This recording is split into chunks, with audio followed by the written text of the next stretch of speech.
আসসালামু আলাইকুম। যারা একটু বাল্ক পরিমাণে শাল অর্ডার করতে যাচ্ছেন আমাদের কাছে, তাদেরকে বলবো আমাদেরকে একটু সময় দেওয়ার জন্য। কারণ আপনারা ১০০-২০০ পিস কাপড় যখন নিতে চান, তো এই কাপড়গুলো কিন্তু সুন্দরভাবে লন্ড্রিও করতে হয়।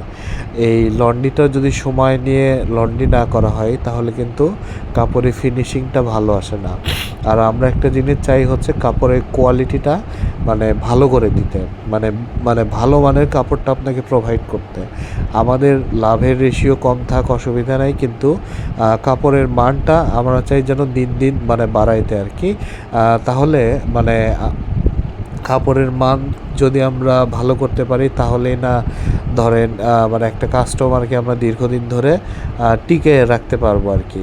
আর এতে কাপড়টা নিয়ে আপনিও লাভবান হবেন। তাই অনেকে কাপড় অর্ডার করার সাথেই মানে একটু আর কি হয়ে যায় যে ভাই দ্রুত দেন দ্রুত দেন, কিন্তু আসলে দ্রুত চাইলেও তো কাপড়টা দেওয়া যায় না। কাপড়টা তো সুন্দরভাবে আমাদেরকে প্রসেসিং করতে হবে।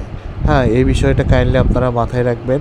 আরেকটা কথা হচ্ছে, দেখেন উলের শালগুলো যখন লন্ড্রি করা হয় তখন কাপড়গুলা আগের থেকে একটু চিকচিক করে, হ্যাঁ, কাপড়টা একটু গ্লেজ দেয়। আর আসলে একটা শাল লন্ড্রি করলেই মানে তখন মানে বোঝা যায় যে এর ভিতরে আসলে কী সুতা আছে। যদি কমে সুতা থাকে তাইলে এটা একটু প্লাস্টিকের মতো হয়ে যায়, এটা আপনি দেখলেই আপনি তখন আইডেন্টিফাই করতে পারবেন।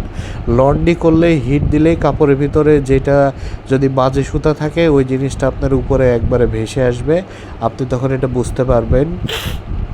তাই যারা কমে শাল কিনে দেখবেন যারা লন্ড্রি করে তাদের কাপড়ের ফিনিশিং কিন্তু কখনোই ভালো আসে না, তারা যতই চেষ্টা করুক না কেন। তো এটা হচ্ছে একটা গুমর বা একটা রহস্য। তো আমাদের কাপড়গুলো দেখেন, ইনশাআল্লাহ কাপড়ের ফিনিশিং অনেক ভালো আসবে।